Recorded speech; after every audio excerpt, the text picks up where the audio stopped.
In a previous video, we introduced the idea of multi-step synthesis and talked about how to move a leaving group. In this video, we're going to use those same principles to move a pi bond from one place to another. Just as a quick review, remember that these reactions, this is we're easing our way into multi-step synthesis with a structured type of multi-step synthesis. And in the structured type of multi-step synthesis, we're going to be doing alternating elimination and addition reactions. You'll know to do an elimination reaction if you have a leaving group on the molecule. You can control where the double bond forms by using a skinny base, which will give you the Zaitsev product as the major product, or a bulky base like potassium terbutoxide. That'll give you the Hoffman product as the major product. You'll know you'll do addition because you'll have a pi bond in the starting carbon molecule. And we'll be doing hydrohalogenations in these multi-step synthesis. That'll help narrow things down and make them a little bit more manageable as you're starting to do them.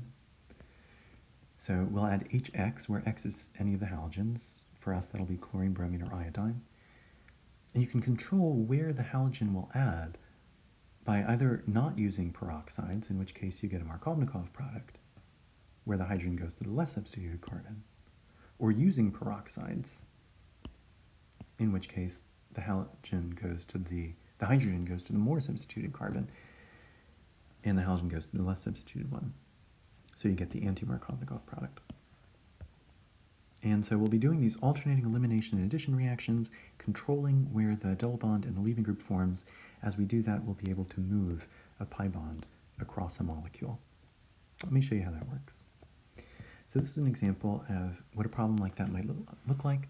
You can see we have the same molecule at the beginning and the end, except in the starting material we have a double bond at the bottom, and at the end that double bond has moved to the top. So we're moving a pi bond in this multi-step synthesis.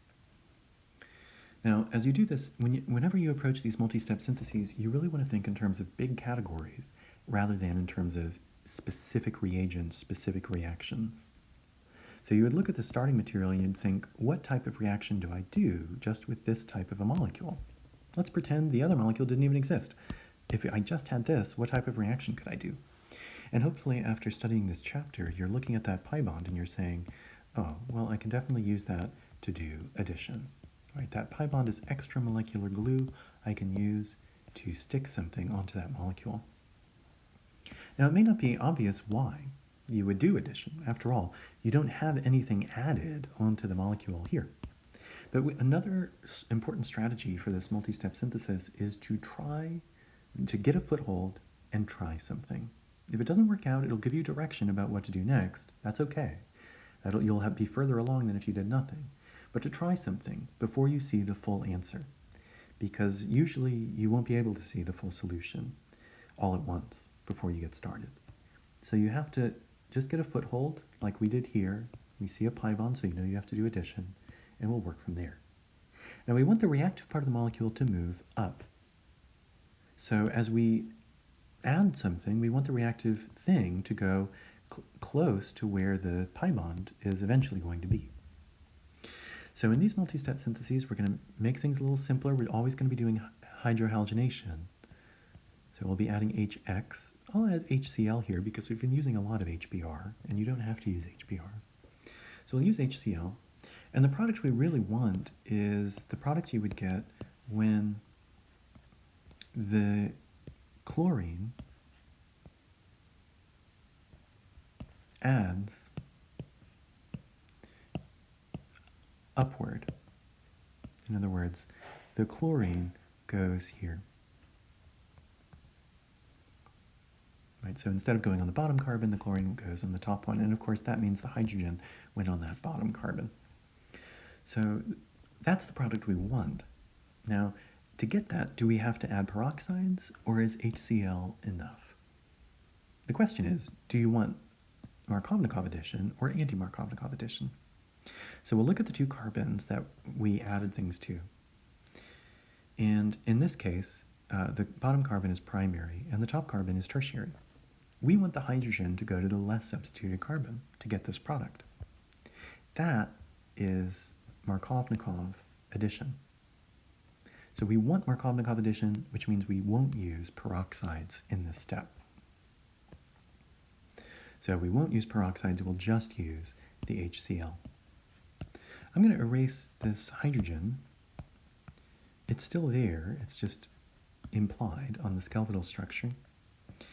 And so now with a molecule like this, we don't, if you compare this with the product, this chlorine that is here now is not there in the final product. So what big category of reaction will take something that's there and get rid of it? Elimination. So we'll do an elimination reaction. And in these early multi-step syntheses, like we're doing in this chapter, it's going to alternate. You do addition, and then you do elimination, and then you do addition, and then you do elimination. Now we want the double bond to form up and to the left. We want to move the reactive part of the molecule up and to the left. So we want to form the double bond up and to the left. Let's draw out the two possible places you could have the double bond. On the one hand, it could be up and to the left, which is where we want it, or on the other hand, it could be back down. Now notice, you might be saying, well, can it also go to the right? Notice how that would actually be the same thing as if it went down. These two molecules are the same. Those two molecules there are the same molecule. If you flipped one over like a pancake, you'd have the other one. So we'll just consider these two cases to keep it relatively simple, to make it visually clearer. Now in the molecule we want, the double bond, the carbons in the double bonded are bonded to 3 carbon chains, so that's tri-substituted. In the product we don't want, it's di-substituted. So we want the more substituted product. That's the Zaitsev product. What kind of a base do you have to add to get the Zaitsev product as your major product?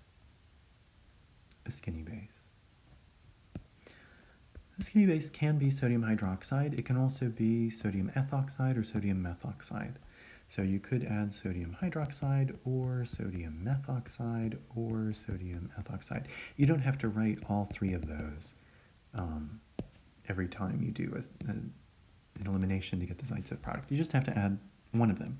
But if you're taking a sort of standardized test that has multiple choice, they could add any of them. So you really should know them all. So we want that Zaitsev product as our major product. We get that by using a skinny base, like one of those 3 written there. All right. So we still don't have the product we want, but we're getting closer to it. The reactive part of the molecule started at the bottom. Now it's in the middle. Our goal is to get it to the top. Now, you want to think first in terms of big categories. You never want to start these reactions by trying to think of specific reagents. You'd look at this molecule and you'd think, what type of reaction, big category of reaction, can you do with this? You see the pi bond, and hopefully you think you can do an addition. That pi bond is like extramolecular glue that you can use to add things onto the molecule. Now, what do you want to add? If you look at the product, nothing is on either of those carbons. So whatever you add, you want to be able to get rid of it. In other words, you want to add a leaving group. And so we'll do another hydrohalogenation. Oops. We'll do another hydrohalogenation. Now we want the halogen to go up. We want to move the reactive part of the molecule to the top left. So this is really the product we want. If the halogen goes up, we're moving the reactive part of the molecule up. So that's really the product we want. The question is that Markovnikov or anti-Markovnikov addition? In this case, the bromine has gone onto a secondary carbon, and the hydrogen has gone onto a tertiary carbon. The hydrogen went onto a more substituted carbon, in this case. When hydrogen goes to a more substituted carbon, that's anti-Markovnikov addition. And to make that happen, you have to add HX, of course, with peroxides. That's the crucial difference there. So we're going to add our HX with peroxides, ROOR. So it doesn't matter what we use. I drew a bromine there, so I might as well do an HBr here. And then to get the anti-Markovnikov product, we'll add that peroxide there. So we now have this product. I'm going to erase that hydrogen. It's still there. It's just implied in the skeletal structure. And we are almost home free. because all we have to do is one more reaction. We have a bromine here. That bromine is not there in the product.